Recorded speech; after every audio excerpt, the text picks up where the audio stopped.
Welcome to a new video in the D4 Repertoire series. This video will deal with one D4 and then the reply E6, which can be quite tricky to meet. It's maybe not played that often, but it has got some interesting points, so it's not to be dismissed lightly. Yeah, First of course, you need to mention that White here has the option, of course, to transpose to French with 2e4. And well, to be honest, if you have some experience with 1e4 openings, or you have some specific line against the French that you really like, then it's actually quite a good idea to play this, as it may be from purely theoretical perspective maybe be the best move, as it might be easier to get something against the French than against the other lines after d4 e6. Yeah, one interesting point is that I think the move e6 is I think a really good reply to d4, and I think it would have been it would be much more popular if not for 2e4, because of every black player who intends to go 1e6, of course, needs to have something in case white really transposes to the French. So it's I think one of the reasons why this move is not more popular on a top level chess, because those guys maybe don't really like to go for a French, and at that level it might happen much more often than on amateur or semi-professional level. Yeah, okay, but for Repertoire, of course, I have c4 as the main move, and now it's a big parting of the ways. Of course, 1e6 doesn't really define a specific line. This is done here on move 2. Here black has a rather big range of possibilities. One move, which is, I'm not quite sure, I didn't check the statistics, but which is maybe the most popular, is this f5, transposing to a Dutch defense. But I will look at this in a separate video when we deal with the Dutch, as it might also arise from d4 f5, of course. So let's get on with the other options. One option I actually have spoken about is the c5, which transposes to a kind of Benoni, and this move order I actually handled in the Benoni video, so it's already covered. So what other moves are there? Yeah, one interesting move here is bishop b4 check, which is a strange kind of Bogo-Indian. The Bogo-Indian usually arises, just to show it quickly, in this position, which is a pure Bogo-Indian. And here we have a similar play, but without the knights played, knight f3 and knight f6. So black is somewhat more flexible in regards to his f-pawn and also his whole central formation. I had a really had a deeper look at this line, and my recommendation here is maybe somewhat surprising. I actually recommend to play bishop d2 here. It might look natural to play knight c3, as we also play the Bogo-Indian, which would arise after knight f6. But black here has other options which are better, I think, really better than knight f6. The Bogo is fine, of course, but here black can actually take the chance and play moves like b6, f5, or c5, which are all not easy to meet, really. Especially b6 is a troublesome option. I will talk about this in in a couple of minutes when we handle 2b6 instead of the check, which is another move order which is similar here. I recommend bishop d2, and now black has some options. Of course, he needs to deal with the bishop somehow.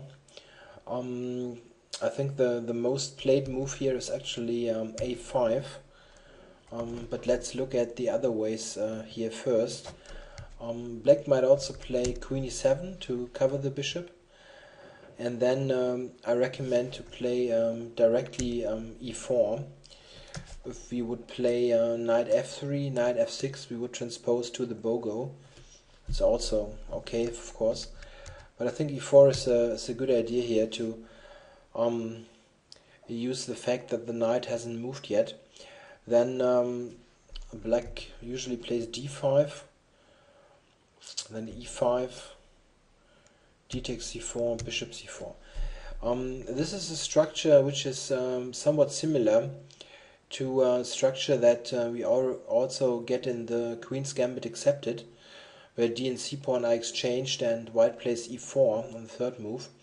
For instance, third e4 in the Queen's Gambit Accepted, knight f6 and then e5. It's rather similar. White is somewhat better here due to his space advantage and the somewhat problematic bishop on c8.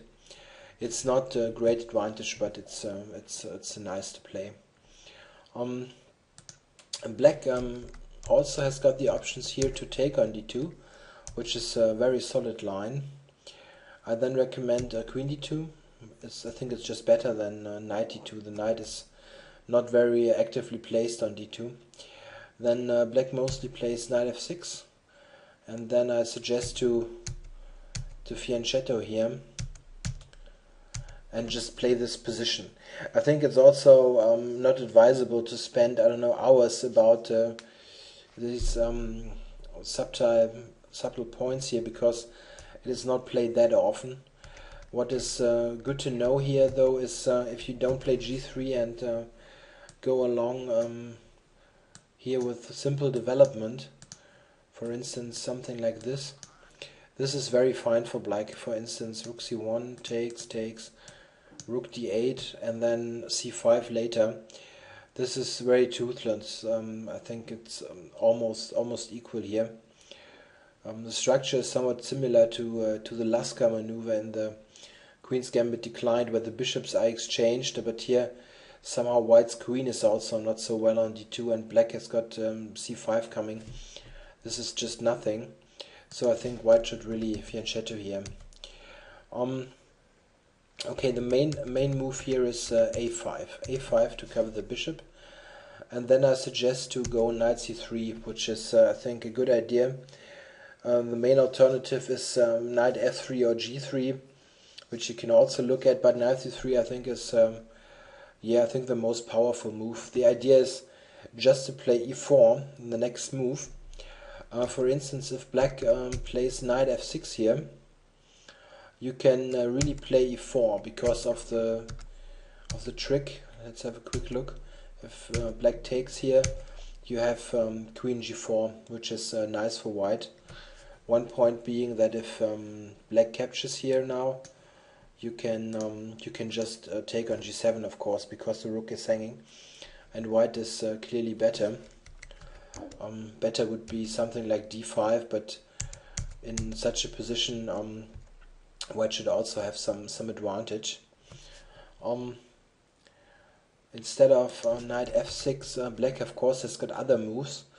For instance, d6, you just play e4, e5 and then a3, takes on c3, knight f6, and white has got a nice central position. Okay, black might also play f5 on the fourth move to mix some Dutch themes in. Here white also can play e4, and here it is not even a gambit or any trick involved. You could just play this here, but also queen g4 is is interesting again, attacking g7. All in all, this looks pretty decent for white. Okay, this was I think bishop b4 check in essential. Another and very tricky line is b6, and this is also sometimes called the English defense, because it was made popular by a couple of English players like Tony Miles and John Spearman. Here it is very important that white chooses carefully, because some rather natural looking moves might lead to early problems. I'll show one variation which is very essential to understand that you need to avoid it. Let's say we play e4, bishop b7, and here at this point knight c3. I actually think that this is already somewhat imprecise to play this move. After bishop b4, it is actually difficult to properly defend the center or to avoid a complete mess. Of course, if you're into messy positions, you might find something here, but it is really problematic. e4 is just hanging, and if you cover it with the natural move bishop d3, black immediately can push f5, and this is tricky because the capture here can really be answered with this move, as queen h5 check, which is often a problem of f5, can be just answered with king f8, and black will just win the rook in the corner for nothing. So after f5 you need to already play unnatural moves somewhat, like queen e2 or something, to cover this pawn. And to make it short, this variation is simply nothing for white. Another typical move here would be f3, which would be also similar to the line we play against the Nimzo, so it would make sense. But here black can lash out with f5 immediately, and this is really a problem. Let's say you take here, and then the strange looking move knight h6 is coming, with the point that if you capture it, queen h4 will pick up the bishop here, and white will have huge problems on the dark squares. And so usually white takes here, and then knight f5. You see, it is a total mess. So this variation I simply won't recommend, because black has got all the fun. So we need to get back here and think again. Actually, I would like to recommend two lines here. My main move is e4. I think it's just the best one. But as an alternative, I also like to mention the move a3 here, which prevents bishop b4 once and for all. And the main line there runs bishop b7, knight c3, f5, d5, knight f6, g3, and so on. This is a line to recommend for players who like to keep the game a little bit more in a strategic fashion, and who want to avoid to learn the rather sharp lines that arise after e4, because the third e4, which is my main move, really requires some good nerves in some lines and also some knowledge. Bishop b7, and as I mentioned, knight c3 is not so great here, so bishop d3 is my main move. And now black has more than one move, one which leads to total chaos and others that lead to a slow strategic play that should be somewhat better for white. Let's look at the slow ones. Black might attack the d4 pawn here. You should cover it. Knight e2 is also maybe somewhat more aggressive than knight f3, because it leaves the f pawn open. And then usually this kind of position arises where white should be somewhat better with the center. An alternative would be to play bishop b4, somewhat mixing the ideas of the two lines here, b6 and bishop b4 check. There you just play bishop d2 and go for a normal development. I think it's a good idea also here to get the knight to e2. The idea is later to get this knight to c3 and the d2 knight to f3. Maybe also thinking about f4 at some point. White just has more space in the center, so it should be a comfortable position. The real deal here is f5. And after this move, you have no choice really. You need to capture this pawn, and this, of course, will get wild. By far the main move here for black is to give this check on b4. As the capture on g2 has a very bad reputation, it is still tricky. White will get a huge attack, but okay, you need to have good nerves, and maybe it's an idea to look at this a little bit before. Yeah, it's a whole rook, yeah, but you get lots of attack. Let's check it. The check here, black needs to go g6, takes on g6, and now black has just one move, bishop g7. Knight f6 is answered by the typical trick, g7 check, knight takes, and you get a new queen on h8, winning the rook, and white is clearly better, I think just winning actually. So bishop g7 needs to be played, then you capture here, king f8, and then white has more than one interesting possibility. I like to suggest knight e2 here. For instance, if black takes now on h1, bishop g5, knight f6, queen h4, knight c6, knight d2, followed by long castle and bishop knight to f4. White has sacrificed a whole rook here, but it's pretty obvious that he's got a very strong compensation. It's not completely winning or something. If you enter this into a strong engine, it tells you something like, I don't know, 0 point something for one side, I'm not sure. So it obviously sees that white has huge attack and compensation, but it's not completely clear cut. It's of course really a hard task to defend this thing, but okay, you need to be aware if you play bishop d3 and he's playing f5, you need to be ready to sacrifice this rook in the corner. So it might not be everybody's cup of tea, but I think this is a sacrifice. I think you should just go for it and play this out. If it doesn't work out, what can you do? I think it's objectively white is very good here, but it's risky, of course. Okay, but the main move is bishop b4 check, as black players of course are not so keen on defending this position.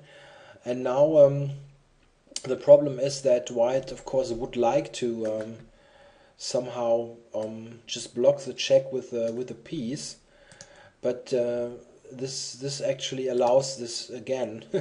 we had a look at this before, as now the check can be answered with the simple king move. So after bishop b4 check, white actually needs to play king f1 to cover g2, and now black usually just develops knight f6, knight f3, castles, a3, bishop d6, knight c3, something like this. And of course this is also a pretty unconventional position. White has a huge score here. It doesn't seem to be entirely correct from black's point of view, but of course it's somewhat messy, so you also need to be ready for this kind of position. Also, what you need to take note of, it is better here to just develop, like I showed in this line. There are other ideas. For instance, you could be tempted to play c5 at this position. in order to block this bishop here. Let's say it takes a3, bishop a5, dc5, and then b4 the next move. But this might be answered with stuff like just a quick look, knight d5, b4, queen f6. This gets completely messy, and I'm not sure about the theoretical state here. Black has won a couple of nice games with this kind of stuff, so just get on with developing here, and you should be okay. Yeah, this was e6, b6, or the English defense. It's tricky, so you need to look at some lines. I think just pick the ones that I showed here and maybe look at this in a little bit more detail. I think you should be fine.